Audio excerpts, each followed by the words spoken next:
Ang daming trabaho ang kailangan dito sa Canada, kagaya itong cleaners, isa lang sa mga trabaho ito. At saka ang daming pang bagong trabaho, ng mga bago sa pandinig natin, ito mga bagong trabaho, baka isa dito yung sa'yo. At of course, meron tayong mga para sa mga professional natin. Kaya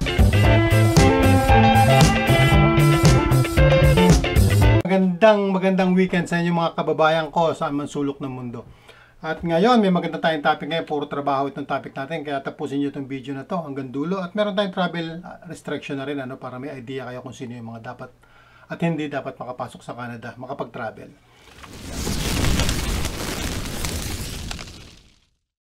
Yung paalala po natin, mag-iingat po tayo sa mga illegal recruiters na hindi naman natin alam sila kung illegal. Pero importante dyan yung pakikitungo nyo at pakikipag-ugnayan nyo sa kanila at yung kaunti natin na ibibigay ng mga tips sa inyo ay makakatulong po ng malaki yan. Bago po tayo magdesisyon, ugaliin po natin magtanong-tanong, mag-usisa.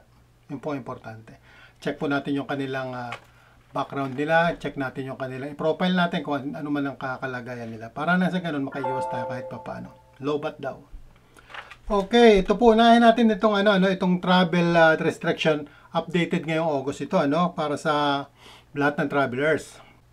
Mandatory testing po yan sa yung arrival, lagi naman yan Okay, una po dapat po may negative test para sa lahat ng travelers ito dito sa mga lahat ng airlines na papunta ng Canada.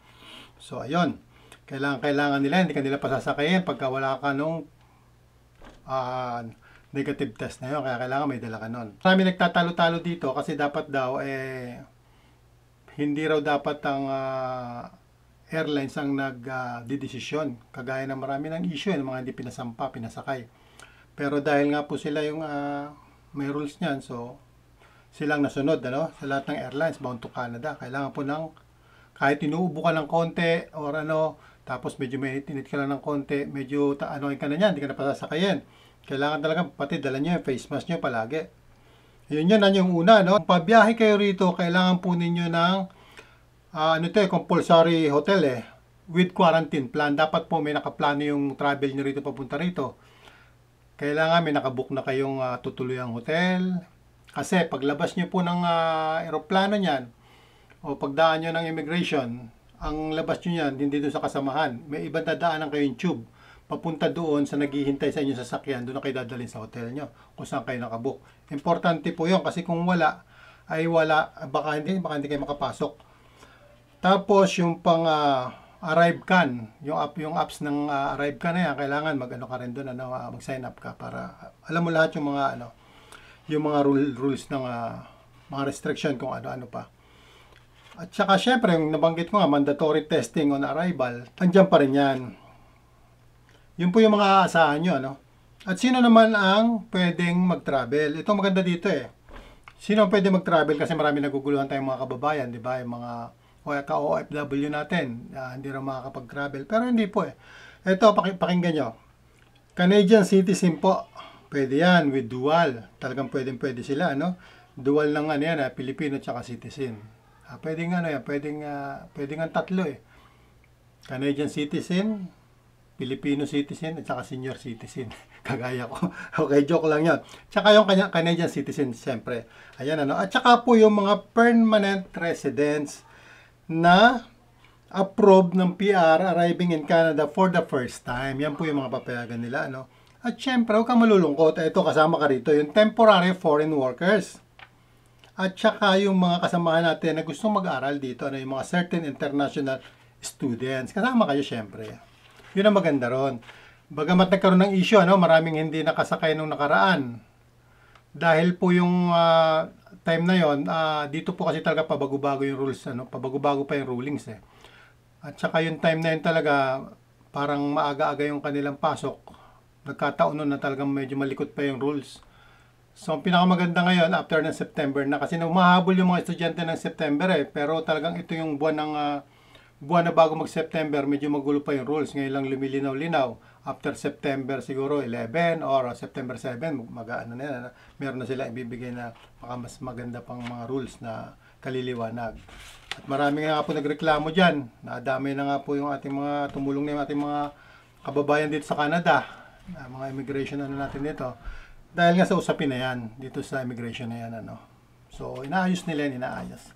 Kaya lang po, syempre, talagang yung federal, yung safety ng government pa rin ang inaano, yung mga pasok ng tao. Yung safety pa rin, kaya sila nasusunod. So, hindi natin alam, ano guys. Basta yun ang sinabi ko sa inyo, yun po ang mga pwede, ano. Na nagiging seryoso tayo masyado eh. Parang si attorney, ano tayo. Okay guys, trabaho na tayo. Dahil ito, napakaraming trabaho. Ito yung naghihintay sa inyo na marami sa ating mga kababayan na hinihintay itong mga trabaho kagaya ng mga cleaners natin. Ang dami po. Napakaraming kailangan cleaners. Sa isang agency pa lang, 70 na ang kailangan. Isang agency lang yun ha. Ay, may mga ibang agency pa. Kasi hinahati-hati po ang deployment niyan eh. So napakarami ano. Ang dami nun sa isang trabaho na yon. Tapos itong slaughter butcher. Hindi ko alam kung kill floor ito, pero slaughter butcher ito eh. Ramp operator. Ito yung mga bago sa pandinig ano. Furniture spray powder varnisher. Nagbabarnish, saka nag-i-spray. Saka syempre mga kabakal natin, yung mga welder natin dyan, mga TIG ka man, mga MIG ka man, mga FCAW ka man. Pasok ka rito. At ito ay sa IPAM, syempre. Ayan. Shoutout sa inyo, IPAMs ha. Ayan o, sana naman, baka naman IPAMs. At syempre, meron din po dito sa, kagaya sabi ko nga, isa-isang agency lang yung cleaners na yan, ano, si Tentang hinahanap nila. Dito pala sa IPAMs yan. Pag nagpunta ka ng Chartus, Prime Recruitment Specialist, cleaners din, nandun din siya. At saka yung mga welder assembler. At dito naman po sa First Dynamic, ito, bago ito, ano, ito dapat applyan ko sana to dito eh, kasi kailangan nila dito itong RV Caravan Technician, Service Technician. Ito po yung mga RV, yung mga sasakyan na kumpleto.